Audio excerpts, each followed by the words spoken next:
Hey, Craig. We're Hey, back. David. How's it going? So good. There's children choir practicing behind me. I hope people can hear it. It's like beautiful Christmas music. Well, we interviewed Eli. Yeah, we have Eli on this episode. From So Tbilisi. Yeah. I said it right. Yeah, nailed it. Just like you did when we interviewed him in season 1. Yep. I still know how to say where he lives. So what did you like about it? What was exciting? Yeah, as we're exploring what it looks like to live in the world as it is in this negative world season, I think Eli brings a unique perspective of someone living in another culture. And one of the, I think, unique insights that he brings is how we can learn from other Christians that are living in a different kind of negative world, and one of the strategies might be to actually adopt more of a cross-cultural narrative in our own environment. And I think it's a really helpful paradigm that he leans into. I'm thinking about it still.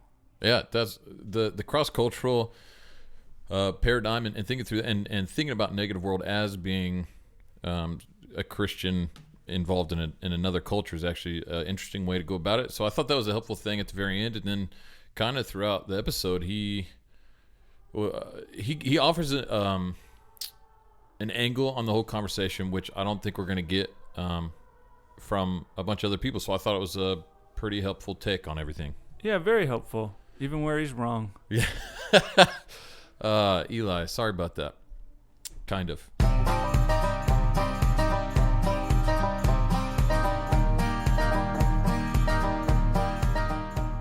Welcome to Kingdom and Culture, where we equip the King's wardens to know his charge and labor unto glory.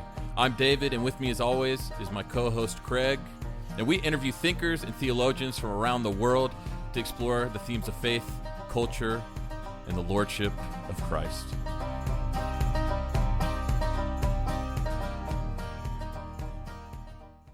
All right, welcome back to Kingdom and Culture. And we're here with Eli from Tbilisi. Tbilisi. Again, hey Craig, try to say that word. Tbilisi line. He's been working on it. I can tell. Practice on it. All first season. I mean, the T shouldn't be there. It's a soft T. Yeah, it always is.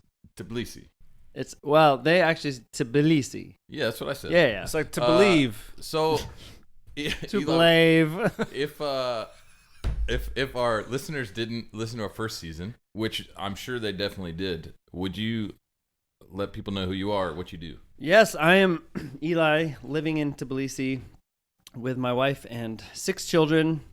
We run the Unsung Arts Collective, which was basically a kernel of an idea that's still kind of growing. It was, how do we help people who are living cross-culturally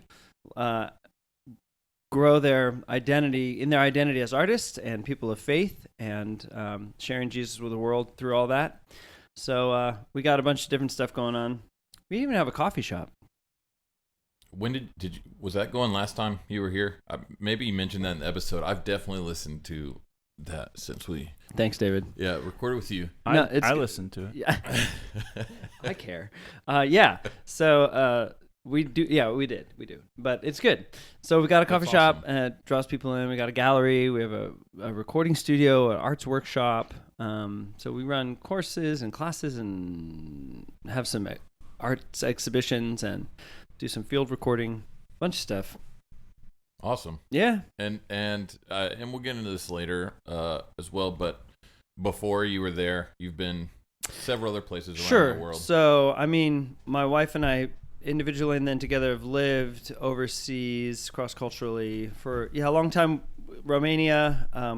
I spent a year in West Africa, half a year in Kazakhstan. We were in Russia, and then we moved to Georgia. So we've been in Georgia for over 3 years now. That's great. Thanks. Well, and that's to the point of this podcast, which for season 2, we're going through Aaron Renn's framework of positive, neutral, and negative world. Any relation to Kylo? I think they're distant cousins. Oh, I thought they were brothers, but just wondering. He read Wikipedia. I read the Google. You read It's the fine. Star Wars fandom. Star Wars wiki. But you haven't read the book, No, I've read the article and I've read around the book. right?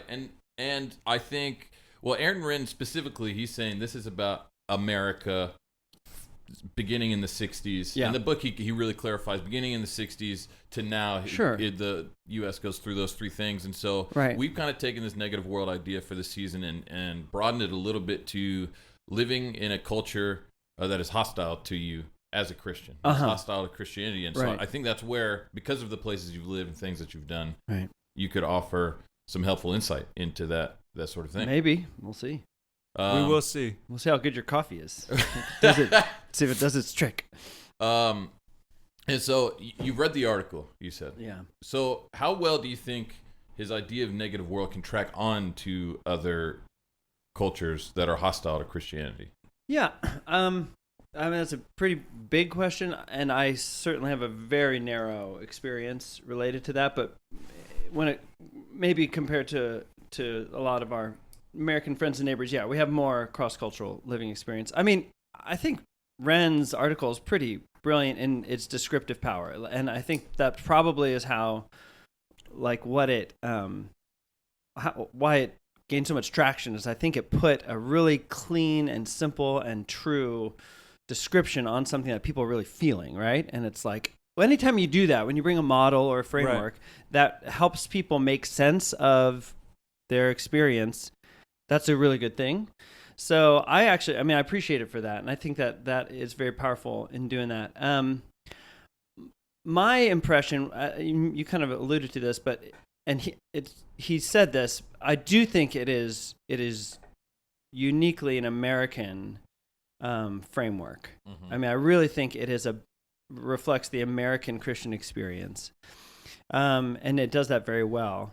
How well does it map onto other cultures? I mean, you just have to pick some and start kind of drawing the comparisons. Overall, from what we've seen, we've been in cultures that are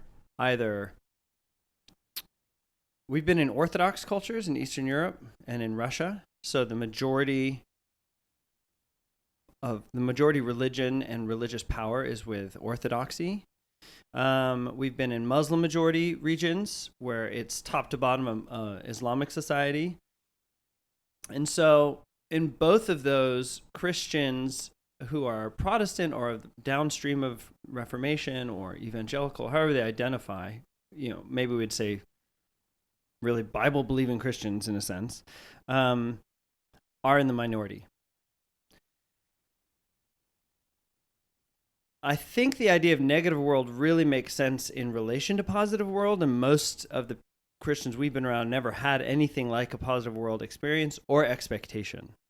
So in a lot of ways, I think what he describes is important for North Americans or for American Christians because they've got to come to terms with a bunch of new realities and got to start applying scripture in new ways that we haven't had to before.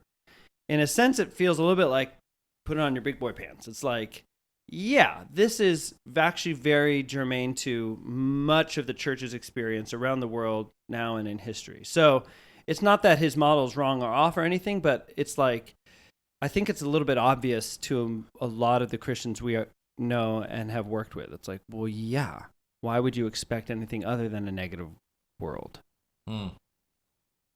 That'd be my starting place, that I think it's just something that's very already very kind of normal for a lot of believers. Well, that's where he actually, I don't know if he does this in the article. In the book, he has an example of the Coptic church and how they've actually maintained a remnant despite, Islamic rule in that land in northern Africa, and how that's, so I think he might have a broader view of negative world. Like it can apply to the situations. It's just, like you said, in America, we're experiencing this for the first time, and it's kind of like, whoa, what do we do? Yeah. It's like, okay, let's use the old strategies, go back to the old book of trades or tricks. Right. Trick trades. That book. And this is where I think, I don't know if you'd agree with this, but what I'm kind of thinking right now anyways, is that one could actually benefit in America looking at the strategies of the people living cross-culturally in those kind of minority cultures where the faith is the minority, to see, okay, how are they building the church? How are they building faith? What can we actually learn from the Coptic church, for instance? Sure. What does it look like to be a remnant in this place? What does it look like to go from remnant to expanding? Because obviously, any Christian's going any place. In some ways, you want to grow. You want other people to profess the same faith that you have. You want to grow in that influence. You don't want to always stay in that minority place. So maybe what are some of the strategies that you've seen that are different? Right. Being in those places cross-culturally that maybe even the American church could learn from, because I think somewhat maybe we're a little spoiled in how we think about things. Yeah, and spoiled's obviously a negative term, a little pejorative. Yeah, I mean it that way. Yeah, I know you do.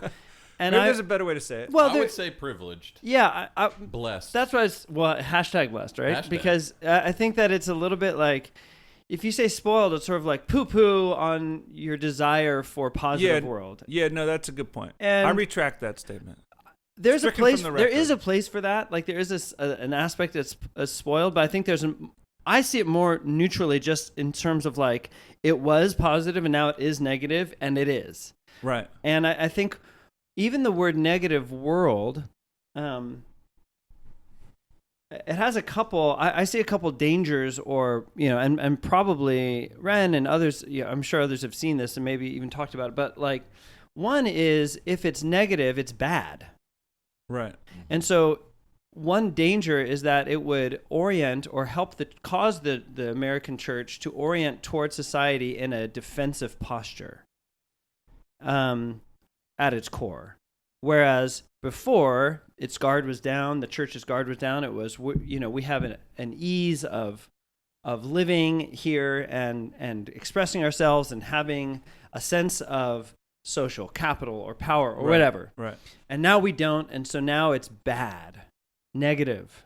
Mm-hmm. And I know that's not what he's saying. It's a more refined, but just that word, I think, can result in a bit of a doom and gloom mentality. Right. Like, and I don't think it's the future is doom and gloom, and I don't think the past was as, like, there's a Billy Joel song. He has a line, the good old days weren't always good, and tomorrow ain't as bad as it seems. Well, that's good. It's a great line. Billy. Help me work through, because I would say it is bad that a culture is actively hostile to Christianity. Mm-hmm. That's my like, if a culture is actively hostile to Christ and therefore to his people, to Christians, then I would say, yeah, that's just base level bad. Yeah, but it's kind of like saying sin is bad. Well, right, sin is bad. Right. But it's also Tell me more. But so what? Meaning, like, it's like if by saying it is bad that a culture is doing that and it shouldn't be that way. Well, in the ultimate sense of should, like, that's true. I mean, that's the biggest arc narrative of Scripture that we have, is that Jesus is turning all people to himself. Every knee will bow, every tongue will confess. The earth will be filled with the knowledge of the Lord, like the waters cover the sea. Like, that's where we're going. So yes, it's bad that there's cultures against. It's bad that people are sinners. But is it a hand-wringing bad? Is it a fretting bad? Is it, oh no, we got to fix this right here and now bad? Does it lead to an anxious kind of, or defensive or fear? Like, what does it result in right here and now? So I think saying it's bad is a little axiomatic. Yeah, of course. Everyone, all creation should worship Jesus. But when we're witnessing the turn of a culture, yes, it's bad, but have we done something wrong? Do we need to go back and fix it? Have we, like, so the real question is, so what? And I think, and I don't know really where Renn or any of the, where he would go with this, but I think one of the other negative responses I would see is that we have to get it back. We got to get back the positive world. Like, the positive world is where we're supposed to be. And that's where I would throw in a, really? Like, is that the expectation that while we're here, that if we're doing things right, if the church is ascendant, that the God's desire for people is the positive world. That's where I say the good old days weren't always good. And there was a lot of negative in the positive world. So yes, it's bad, but so what? Mm-hmm. What are we supposed to do with that? Just acknowledging it doesn't really get us anywhere. Well, in some way, it's like people saying we want to return to the garden. Yeah. And in some way, it's like, well, what we want is actually better than the garden. Right? Sure. Like, so like if let's say we're able to get into a positive world on some level again, I would think we'd want that to actually be a better positive world than what we had before.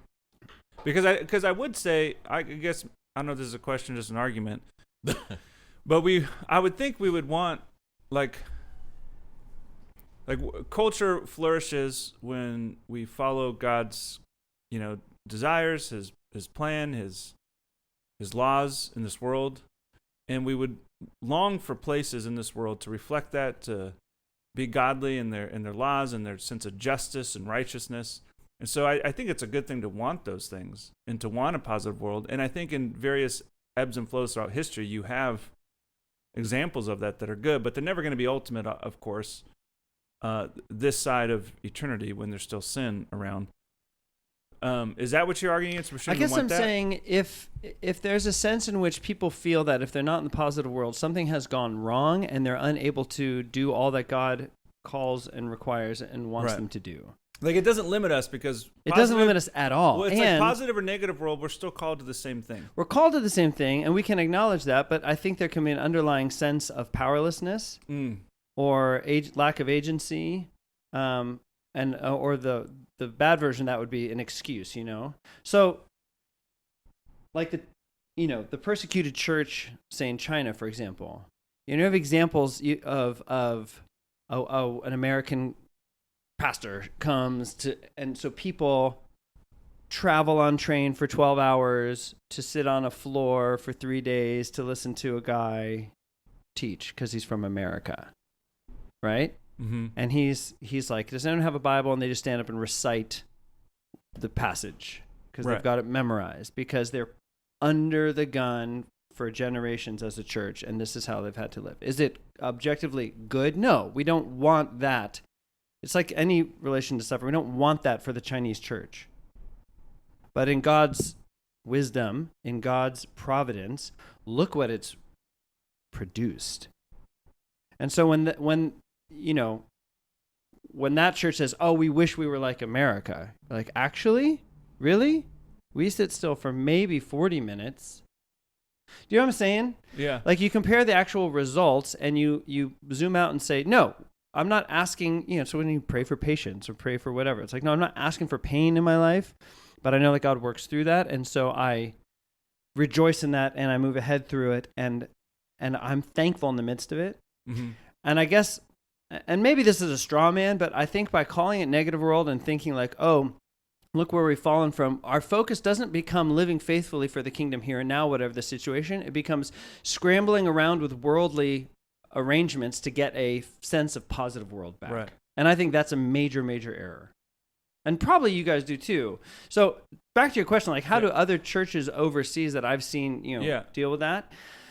I mean, well, a big question is expectation. So what do local churches expect of their world and of their lives? When you expect to have cultural currency and capital, and like we have had in America, your expectations are wildly different. Right. So if you're in a church that has never had that, you've come out of a majority and hostile religion or culture or whatever, your expectations in many ways publicly are much lower. Okay? And before it's sort of evaluated, is that good or bad, what that means is you're more content with, in a sense, you're more content with less. And I think that just bears examining. So, for example, we were in a Muslim majority region, mountainous region in Eurasia. Eurasia? No, it was not mine. My Asia's different elsewhere. And like, that's the joke my 6-year-old makes. I mean, it checks out. It's a good one. It's a great joke. No, it's good. I make it all the time. And so there are multiple small churches there of Bible-believing Christians. And one dynamic we saw was outside believers would come in and would want to, quote, mobilize the local church. Right. In other words, they would want to get them motivated and trained to carry out ministry in a way that the outside church identified as really missional, really, sort of what they're supposed to be doing. In essence, they want to do the same thing we do for outreach here. Yeah, there. or they themselves were trying to do as Right. cross-cultural Right. missionaries.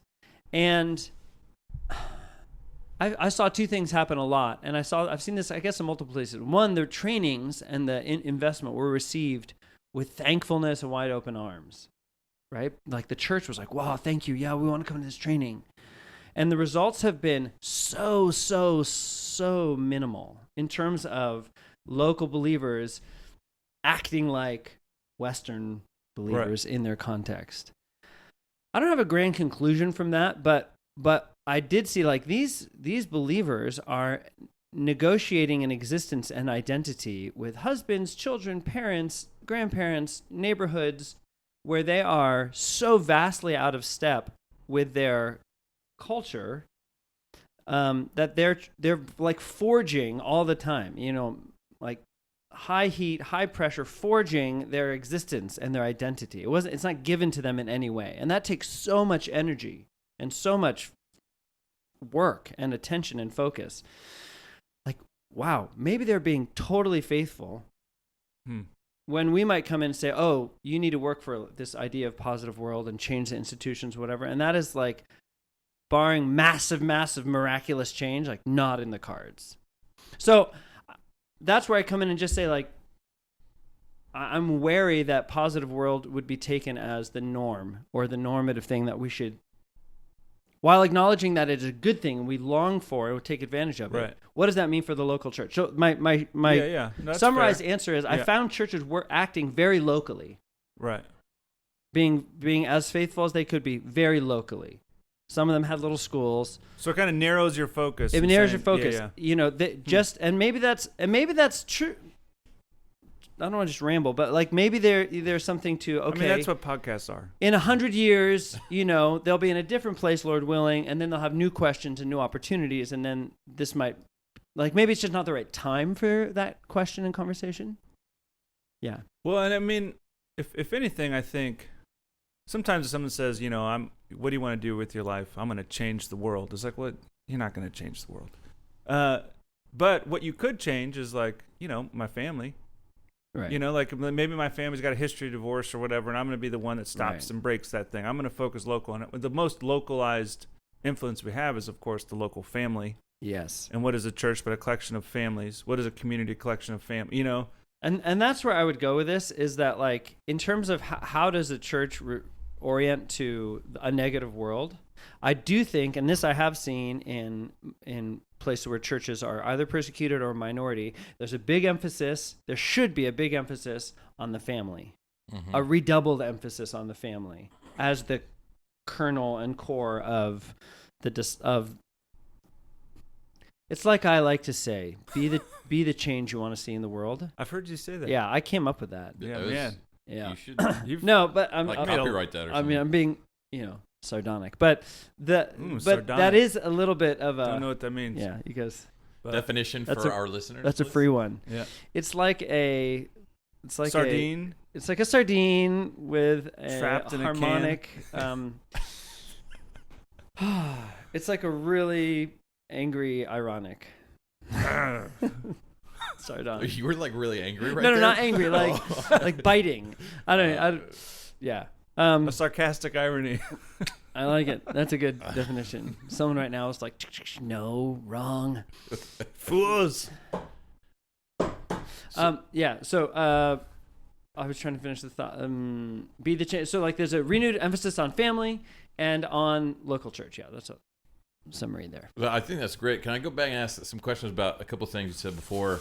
Get some clarity, maybe push back a little I bit. love it. Um, He's just been over there loading his weapons. Yeah, just ready to roll. So two points I want to make, or at least questions to ask, which is first, it seemed like you were saying, hey, there's increased piety and contentment was sort of like the gist I was getting in Christians that are in worse conditions around the world than in America. And we can say that's true, but is it impossible for us to have that in a positive world? To have is it like, and you said, in a negative world, it feels like in this framework, it feels like there's this discontentment with, but is it possible that we can be content? And then the second question that it leads to then is, you don't want people to think that positive world is normative, and we can say, sure, but does that mean it's not the ought? So ought the world to be positive and favorable towards Christianity? I would say, of course, that's the ought. And I think the Lord demands it of the world to be favorable towards him. And I mean, you know what I'm saying? So isn't that what we're working towards in contentment? Isn't that what missions is in general? Definitely not all Christians would agree with that or see it that way. I definitely don't think that the thrust of many ministries or the expectation of many churches or their narrative that they're in is that what's going to happen is the world is going to turn favorable. Well, that's not what I'm saying is going to happen, but it's what ought to be. He's the Lord, and they ought to bow the knee to him. Yes. Right? I mean, that's just ought. It's will. It's not just ought. Sure. Right. So shouldn't we be working towards that?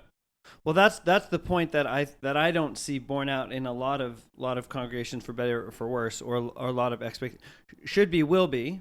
There's an ultimate kind of thing. In a sense, it's in the category of our hope, right? Our hope, our confident hope, not Right. worldly wishful hope, but our real hope is that all will be made right by the Lord. You put in the bridge there of should we be working toward that? I don't see. And again, this could be error, but by and large, I see a lot of churches saying we're going to continue in faithfulness in our setting, whatever that is, to the best of our ability. Again, expectation is a helpful tool for me. We're not expecting the world or society around us to change. If we have opportunity and it does, good, and we'll take it. But there's a difference there between what's supposed to happen here and now and my hope of what will ultimately happen. Why if I'm going to question again. The great commandment, commission, to go out and just disciple the nations. I mean, should we not have some expectation to the power of the gospel where we take it?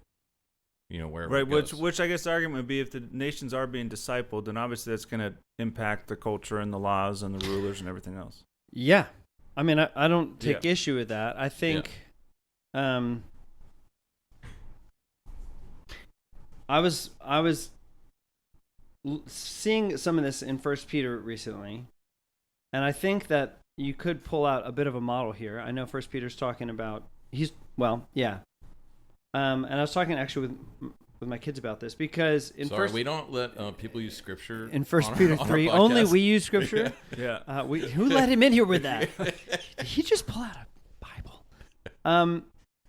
So, and this is, I'm not saying this is like the only way of looking at this. I was really seeing a bit of a framework, though. So in 1 Peter 3, after he's talked about who they are, they're living stones, and he talks about how to live, submission, authority, slaves, wives, husbands, and so on. He says, finally, all of you have unity of mind, sympathy, brotherly love, a tender heart, and a humble mind. Don't repay reviling for reviling, but on the contrary, blessed, for to this you were called, that you may attain a blessing. And then he quotes a psalm saying, whoever would long to see good days, who would long to love life, and it's how to live.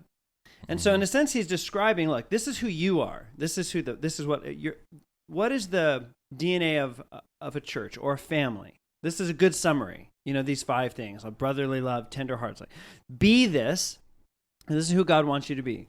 Then and this great psalm of this is what it means to, like, trust the Lord, and this is who you are in your community. From your community, then the next passage, he goes out.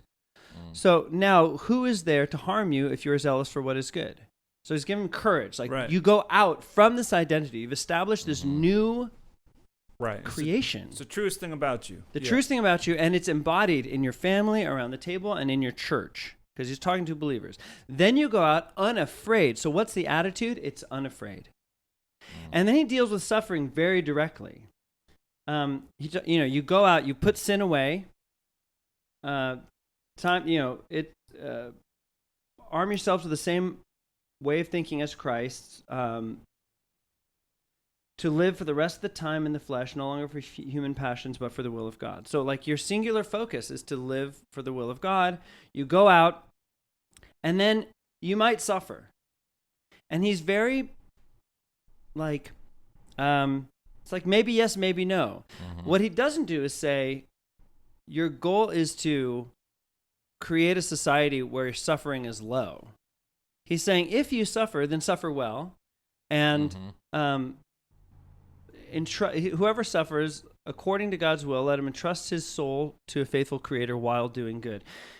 So when you look in there, it's like the attitude again is like what describes when you go out from this new community. You go out fearlessly, willing to suffer, but in this word, entrusting. And there's other words of hoping. Like what is your attitude in the world? It is anchored to your future hope. That, to me, speaks to this question of expectation, of the should.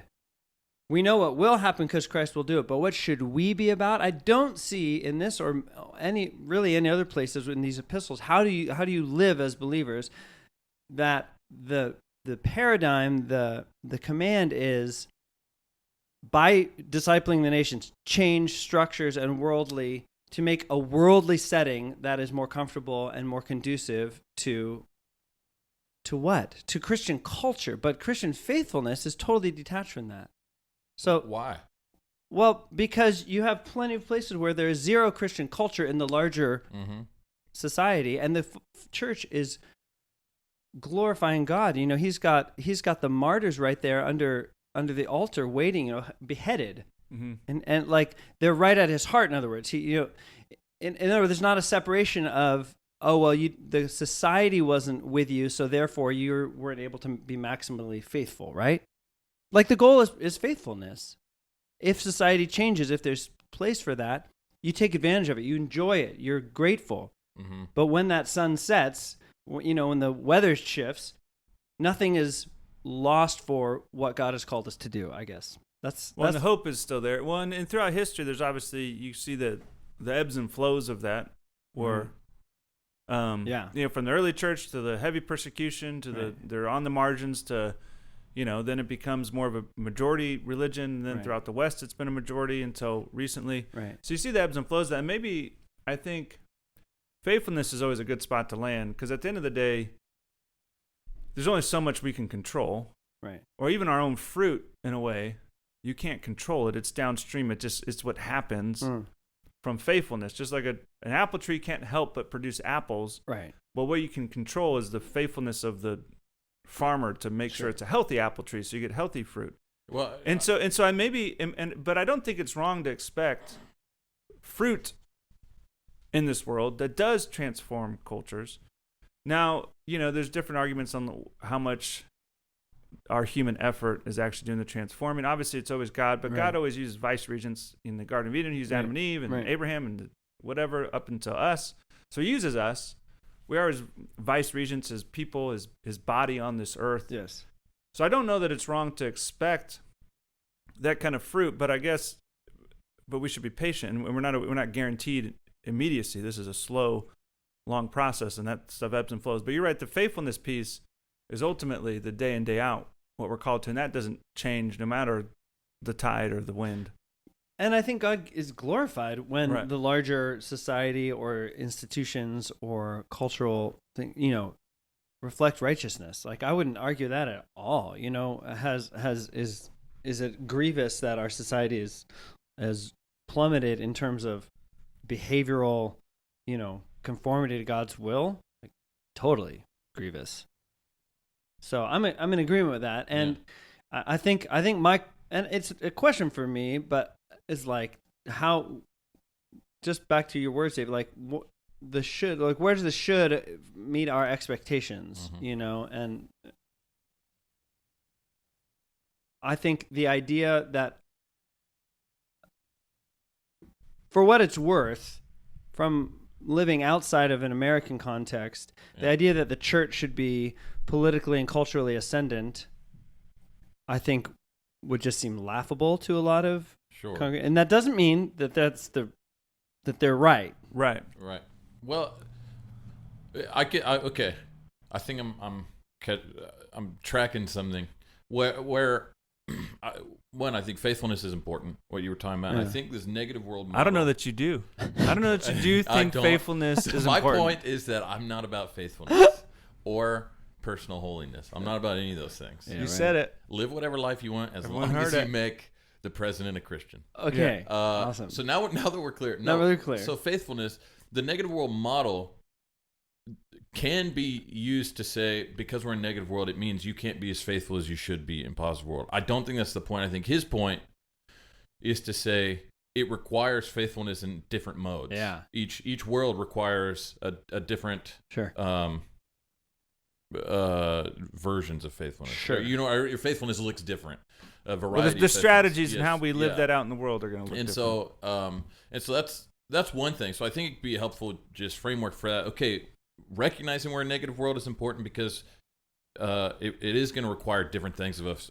Well, part of it is, faithful. just to interrupt for a second, it's kind of like what Oz Guinness talked about in our very first amazing episode of this podcast. You talked about knowing what time it is, and I think that's what negative world helps us do. It helps us know what time it is for us right now in this. And that's why hearkening to a persecuted church in China is a little anachronistic, because that's not where we are. Right. We might be, and then we would cross that proverbial bridge when we come to it, in a sense. But that's not today. It's not today for us. Go ahead. Well, no, and that's where I think when we talk about, let's say, the church in China, even though you said we need to not talk about the church in China, or anywhere in the world that's, let's say, persecuted. When we say that nation, wherever it is, should be obedient to Christ, then wouldn't faithfulness look like bringing that about as much as you can? Well, and then there's a difference between should, as in cosmologically should, like this nation has, by God's existence, is required to bow to him, so it should bow to him. It doesn't. And then there's the other should, which is you guys should make this a Christian country like within a generation, right? And that's a different types of should. You know what I'm saying? So when I'm thinking should, I'm thinking like the cosmological. China as a nation should be Christian, right? Because Jesus exists and is on the throne, But when I think about a Christian in China, I think what they should be doing is personal holiness, piety, living faithful, trying to live out the will of God, like your passage says. But also, is it possible that as the church grows and continues to get is able to bring people into it, and then maybe there's the church is the majority, and then can actually can worship out in the open and can be free and have a larger influence there, and for that to be a goal and something they're working towards, I don't think is bad. Right? Sure. Thoughts? No, I don't think that's bad either. Okay. I think it's great. I mean, that. Yeah, because it's like when suffering happens just in our individual life, we have to learn to follow God in the midst of suffering. But no one's like suffering's good, because ultimately suffering's a sign of the fall, and sin falls not good. Right. Similar, probably what you're thinking even with the church in China. It's like, yeah, you're persecuted. You might go to labor camps, suffer well. But that doesn't mean that we should that's good, or we should be like, yeah, bring us suffering, put us in labor camps. I think part of what I respond to when I hear about the idea of positive world or a desire for positive world is the obvious risks, but like the attending nominalism that has always come with a positive world. Mm-hmm. It's actually the same argument that people make against infant baptism to me sometimes. which is a purely pragmatic argument, not based on scripture, but it's, I love those. If you baptize your kids, you'll be like Orthodox countries where people are nominal because they think they're saved from. Right. I was like, well, that's an issue of discipleship, not baptism. Right. Like it's Which is always true, actually. Yeah. Right. Well, that's not even right. So, but so I think part of what I'm resistant to, and again, I don't know that you're necessarily saying this, so I don't know to whom I'm resistant. But to them, all y'all's out there. To all y'all, you know who you are. I'll assume the position of whatever you're saying right now.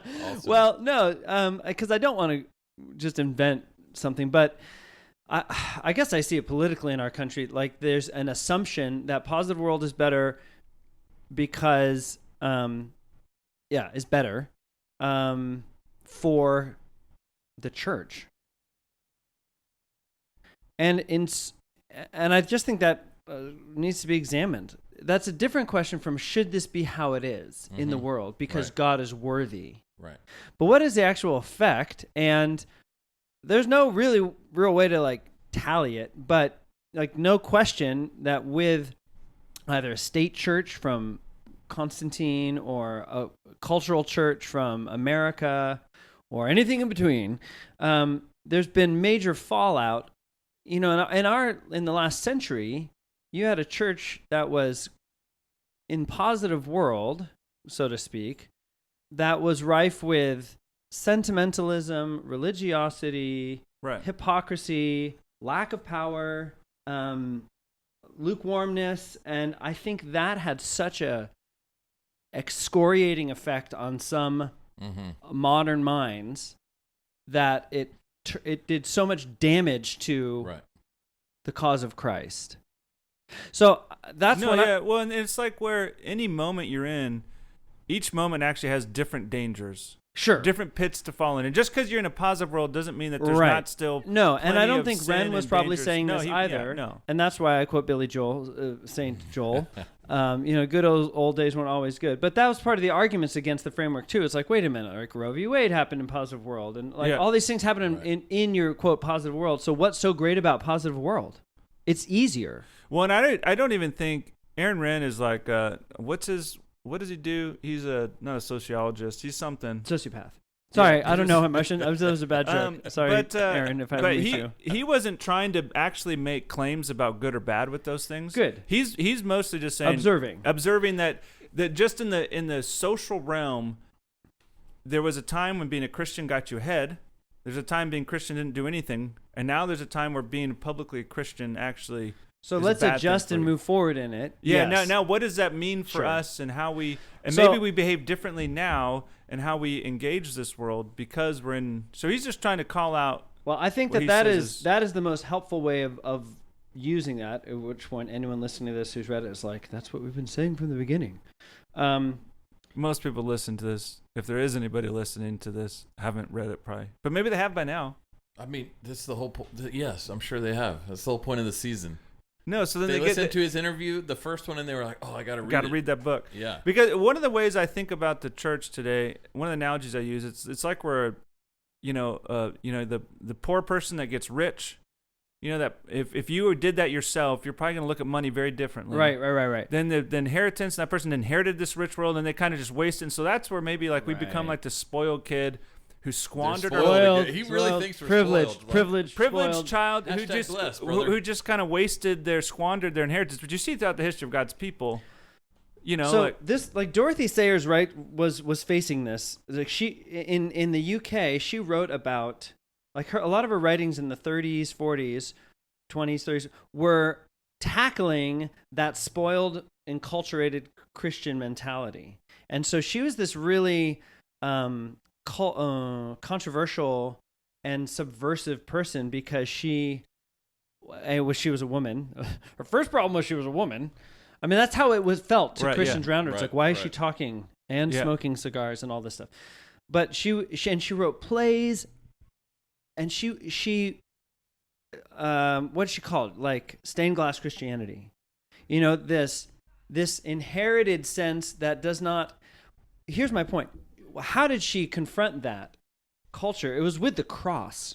Right. she kept putting the horror, the scandal of the actual crucifixion, the actual gospel in front of the church. And, and people shied away and shriveled up and, because what you had was this sort of pussy, kind of comfortable Christianity. Comfortable Christianity, Yeah. exactly. So I think to the extent that that's what people want, they'll make horrible public decisions to get back to a cultural comfort. I think that is my versus using just faithfulness, piety, the simple, like ordinary means of grace, and allowing that to take root in people's hearts and do what it does. Sure. Right. Yes. I mean, doing what we're supposed to be doing and being who we're supposed to be. And trusting God to use those Yes. things and produce fruit. And so, again, I think a little of that's inherent in the term. We got to get back to this, get back to that. Maybe the question is, how do we get back to that? And what's our, because do I want to see a positive world across this globe in the sense of it's good to be a Christian and Christianity's flourishing? Absolutely. But maybe it's the different models of how do we get there. But Eli's saying something different, right? You're saying it's maybe not like the goal is positive world, particularly because of some of these dangers like nominalism and because it doesn't bear out. It's sort of like modernism has this, progressivism had this idea in the 20th century, World War I, war to end all wars, right? We're coming to, it's that chronological snobbery or that chronologicalism or whatever, where you think you're at the, and so like, I see this with the modern generation of, progress, the idea of progress being, sorry, my train of thought, you have to edit this. We don't edit. We don't edit. Not happening. I'm with you. The idea that we are sort of arriving, or man, I had a really good train of thought. I'm gonna have to recover here. I might need to take a bite of this apple fritter, right this apple flavored fritter. Hold on one second. All natural flavors. What came right before this? It was a really good conversation. You said, Eli's maybe saying that's not what we should. Right. That's not the goal. It's just positive world. It's to be working towards that. Right. Because of the dangers that come with it. I think your point, what I'm hearing is accept whatever world you have and be faithful in it. And don't work towards a particular world. Is that accurate? Let's see. Is that accurate? I guess what I'm saying is not don't work toward it, but I would want. Oh, I know where I was going to go. Write it down real quick. So you don't I know. No, I actually had written it down. The irony. Yeah. Strategies, like how do we he's not saying positive world was good, negative world was bad, let's get back to the positive world, and that would be the danger of but I'm not saying we shouldn't therefore be that our faithfulness in the world inevitably has to lead toward those changes. I know what I was going to say before. I think history bears out that that's not going to happen. That we're much more cyclical of, like, until Christ returns, the church never becomes ascendant in a good way. Ultimately, there's always a fall of Rome. And I see your eyebrows up, and I know they're up. That's where I was going with modernism. Is we've got penicillin, we've got, we are now ascendant ahead of. It's like a Tower of Babel kind of thing. Democracy is on the rise until it's not. Like we're in like a democratic a slump of freedoms, a slump of tons of things around the world that in the last century we thought we were cresting the wave on. Mm-hmm. And so I know you could interpret that a lot of ways. I guess what I'm reluctant to do is say, we've got even what you said, Craig, like I want a positive world around the world. I've never really thought of wanting that. Mm-hmm. Maybe that's a deficiency, but I think it's more like biblically that doesn't emerge for me. That if everyone's, That the mustard seed would grow and cover the world, that doesn't emerge from me biblically? it does. No, it does. Thank you. Good. The yeast and the birds We of have the the air Bible will- too. Dang it! They didn't tell me they were. I know. Well, it does in the most in broad And maybe positive role is actually the wrong way to phrase that. maybe. You know what I mean? Like Right. Like what does we that want is mean better than positive world. institutional like approval. I mean, that's Right, sort of yeah, what we're yeah. talking about. And like, we obviously want something deeper, richer, rooted yeah. faith. I that think the takes root. biggest difference between where you're probably coming from and where people not in a, I don't know the right word for it, but expecting that here and now is that there's just that will happen Right. somehow in the I mean, hereafter this is after just Christ, right? kind of where our eschatology end time stuff begins to matter for what we expect. But the Definitely nice more. thing is, regardless of where you land on the eschatological expectation, I think everyone should be hopeful that the gospel actually does work. To which level it works, maybe in this world, in terms of like the gospel is going to go out there, people will believe, disciples are going to be made because it's powerful. Here's what I would say about that. Like that is plenty of work for a long time. Yeah, And if we're doing that and we all get to a point as a global church of like, or more broadly of institutional, cultural approval, I guess like when we started living cross-culturally and working with other Christians, 90% of our particulars from our denominational background and so on right. were just shelved.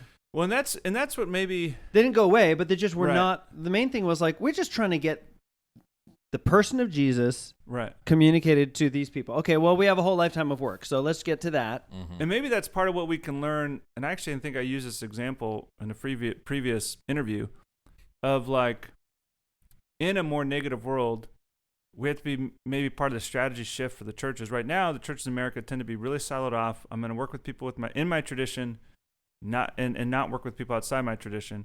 And maybe part of the strategy shift is being like, hey, you believe in Jesus? We believe in Jesus. Apostles, Nicene Creed? Yeah. Trinity? You good? All right. We can actually do some more stuff together, and we actually have to in our current, climate than maybe we had to in the past. I mean, certainly, if you want to, like, that was the experience of my wife and me. Like, we had a team, not just like other Christians around, but our team had a Presbyterian, PCA, seminarian, a charismatic couple from California, an Anabaptist, and us. And my wife is a former Baptist. And like we were on a team. Oh, yeah. How did that happen? Like we looked around, we're like, how are we working together?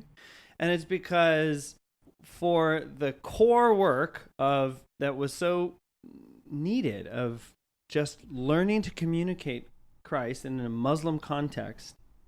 It didn't really matter if you're a pacifist and you're a covenantal. Like, Yeah. I'm not saying it would never matter, Right. but we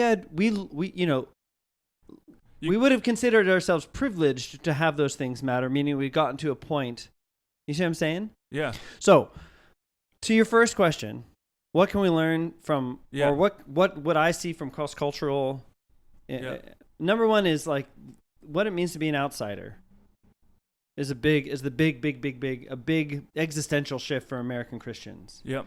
I think there needs to be some grieving, not because it's grievous, but because it's such a jarring change to not be automatically accepted, to not be automatically understood. Right. For my wife and me, for our family, like we went into cross-cultural work knowing we were going to be on the outside and misunderstood. So we spent a long time training, learning, and practicing how to become understood and how to understand. So basic cross-cultural skills is something that actually maps onto what the North American, the Western church Right. is going to need more and more to have any traction outside of its four walls. That's great. So that's a big one. It's a mindset that I'm not above and I don't deserve. I'm not entitled to X, Y, or Z. An entitlement mindset, that is where you do get spoiled and not just privileged, is really incapacitating for a church. If you walk out in the world with any kind of entitlement, why are you there? Right. What do you have to say to the world if you're entitled to any sense of understanding or acceptance? So that's a huge shift. Not everyone is on board with that. Right. You know, a lot of people come to church because they don't want to be on board. It's like, I'm here because I want to be majority. And that's where, again, maybe positive or negative is not the word, but if you want to be in the majority, don't be a Christian. If you want to have, like, be on the top of the heap, don't be a Christian. That is not what Jesus called us to. It may result. Maybe that's where we're going in society. Maybe we can all be on the top, and that'd be awesome. But our posture is that of service. Our posture is Christ-like, which is, you know, if anyone suffers for the sake of, let him do it, you know, entrusting his soul to the Creator. That's what Peter said. He goes all the way back. It's not, you know, to the Creator's in charge of all this. So, I think that there's like skills that need to be learned of listening, of understanding people from a different mindset and worldview. I mean, this sort of started happening when postmodernism became a real thing in the late 90s. People were like, oh, our kids are actually really different. Yeah. This generation's actually really thinking differently about everything. Ugh. And you had people just rejecting it. So when you do so I've done cross-cultural training for various and sundry groups hither and yon. And the gist is when you counter the other, a different culture, different language, whatever, and by the way, when you get on an airplane and go to a place that's got different flavored foods and dresses differently, it's 1,000 times easier and more exciting and more noble to go cross-culturally. Right. When you you get more talk crowns to your in heaven and all when that. you talk to your uncle or your niece and they're totally reject you, it's like not glorious to go cross-cultural. Right. Because you basically have two paths. You have a path of judging and rejection, which results in isolation. Right, and when you go cross-culturally, yes, like you actually expect to be rejected. And you're like, you cool. preloaded yourself to like, if you want to go, then you're like, I'm not going to judge. I'm going to withhold judgment. But we don't expect that here. No. Right. And then the other path is learning and acceptance, and that leads to adjustment. Mm-hmm. And so those two paths are kind of always before us. So in terms of really practical skills, like what does the church in a negative world need? It needs some humility to be willing and to joyfully, cheerfully go into the mess of the negative world as learners. I think that's a really helpful. But if you go with an expectation that everyone's supposed to change, it's impossible. So I think that expectation front-loaded short circuits the ability to be humble and learn. Right. Frankly, it can maybe, I don't know how, if it's there, but it's got to be so tamed that you're really able to sit across go with someone who's just wildly different, if not totally offensive to you, as a learner, as a to accepting all that you can, so that you can have the right to say anything. Yeah. Yeah. I think it's good. That's great, and I think we're at time. So hopefully you'll go back and cut out some of my donut eating rambling and all the stuff you said we don't agree with. Yeah, that's stuff too. We're gonna clip the parts you want cut out, and we're actually gonna use those as like the trailer. The main things. Yeah. Well, thanks for coming on, Eli. Thanks. All right, guys, go check out our Patreon where we have exclusive interviews with our guests, and check out our website where we have merch, shirts, and perts. Yeah, pint glasses, hats and pats. All right, until next time, labora ad gloriam.